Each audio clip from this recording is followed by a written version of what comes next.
Olá, caros banalizadores, sejam bem-vindos a mais um episódio da nossa rúbrica Guia de Saúde e Segurança.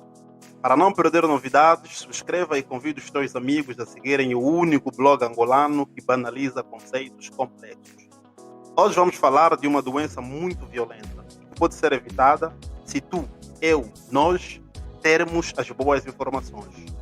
É impossível tomar boas decisões quando não se tem boas informações.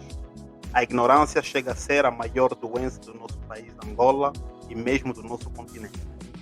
Caros banalizadores, as pessoas que vivem com esta doença sofrem muito, mas muito mesmo. Elas têm uma esperança de vida média muito curta, um pouco mais de 40 anos. Estima-se que em Angola, segundo a ANGOP, 12 mil pessoas nascem todos os anos com esta doença e que no mundo inteiro 80% das crianças afetadas desta doença morrem antes dos 5 anos. Sem mais tardar, falo-vos da drepanocitose, também conhecida por anemia falciforme.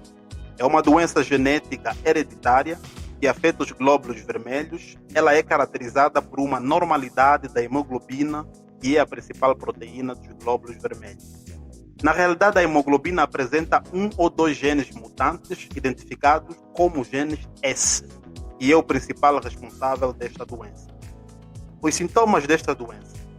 Os sintomas desta doença são muito variáveis e muito imprevisíveis, e não dependem somente da idade, mas também da gravidade da doença, o que dificulta os doentes a terem uma vida normal. Dentre estes sintomas, podemos encontrar a anemia. Ela costuma ser o primeiro sinal da doença e é manifestada por palidez e cansaço crônico, às vezes também por icterícia, o famoso amarelamento dos olhos e da pele. Temos também as chamadas crises vaso-oclusivas. Elas são desencadeadas por glóbulos vermelhos enrijecidos por polímeros da hemoglobina S e acabam bloqueando o fluxo sanguíneo em pequenos vasos sanguíneos. Esses ataques causam uma dor aguda, na maioria das vezes extremamente violenta. Elas afetam particularmente os ossos, as articulações, os braços e pernas, as costas e o tórax. Em crianças pequenas, a crise geralmente se manifesta com inchaço doloroso nas mãos e nos pés, o famoso síndrome mão-pé. As oclusões vasculares associadas a esta doença podem causar complicações graves, assim como o síndrome torácica aguda, que é uma complicação muito frequente dias após uma crise vaso-oclusiva. Esta crise é ainda a principal causa de morte de pacientes com anemia falciforme. Neste caso, a vasoclusão atinge o pulmão e compromete a oxigenação de todo o corpo. Isso resulta em dificuldade para respirar e dor no peito, às vezes acompanhada de febre. Um outro sintoma é o AVC. Ele é comum em pessoas com anemia falciforme, especialmente em crianças. Esses derrames se manifestam de maneira muito variável: paralisia, dores de cabeça, afasia, distúrbio do equilíbrio e por aí fora. E geralmente são transitórios. Em alguns casos, deixam sérias sequelas intelectuais ou motoras. Ao longo dos anos, todas essas manifestações da doença têm uma influência sobre o corpo. Os pacientes geralmente apresentam atraso de crescimento e puberdade tardia. Então, várias complicações crônicas podem se desenvolver quando adultos. É provável que afetem quase todos os órgãos, incluindo rins, insuficiência renal, o sistema osteoarticular, os olhos, hemorragias intraoculares, o fígado, os pulmões e por aí afora. Como prevenir a doença? O melhor método de prevenção é o diagnóstico. Tendo em conta que trata-se de uma doença genética hereditária, é aconselhável ao casal ou mesmo a todo indivíduo em particular a fazer o teste de anemia falciforme, também conhecida por teste de eletroforese. Existem muitas variantes da doença. Ela é caracterizada pelo porte dos genes mutante, que é o gene S. Agora, é necessário saber que em função da quantidade de genes S, a doença é mais ou menos grave. Temos, por exemplo, pessoas que portam o gene AS, vamos dizer, forma benigna da doença, e os que portam os genes SS, forma grave e severa da doença. Os que portam os genes AS, em geral, têm a doença sem nenhuma complicação.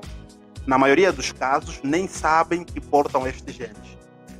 Pode muito bem ser eu, você, o teu amigo, teu pai, tua mãe e por aí fora. Então, faça o seu teste de eletroforese para saber se és portador dos genes S que caracteriza esta doença. Este teste é importante, como já expliquei precedentemente. A forma grave desta doença é quando a pessoa é portadora dos dois genes SS. Entretanto, se tu e a tua namorada são portadores de pelo menos um gene S, vocês têm 25% de chances de colocar uma criança portadora dos genes SS, forma severa, violenta e mortal da doença. Então já sabem, casais, solteiros, futuros pais, façam os vossos testes. É rápido, é fácil e é mesmo gratuito nas unidades hospitalares públicas em Angola. Quais são os tratamentos da drepanocitose ou da anemia falciforme? Atualmente não existe tratamento definitivo desta doença. O melhor tratamento é a prevenção, fazendo o teste para evitar colocar no mundo uma criança que passará a vida inteira sofrendo. Existem medicamentos e ações que ajudam a aliviar a dor do paciente. Os analgésicos, que são administrados em função da intensidade da dor. Eles podem variar de um simples paracetamol aos derivados da morfina. Os antibióticos são administrados em caso de infecção. Os anticoagulantes ou vasodilatadores também podem ser necessários. Uma hidratação diária adequada é indispensável. É proposta também a suplementação de ácido fólico, bem como de quelante de ferro, no caso de transfusões frequentes. As transfusões de sangue também são necessárias quando o nível de hemoglobina é muito baixo. Temos atualmente o desenvolvimento de terapias gênicas que dão esperança no tratamento dessa doença num futuro próximo. Até lá, participe neste trabalho de sensibilização, partilhando os nossos conteúdos.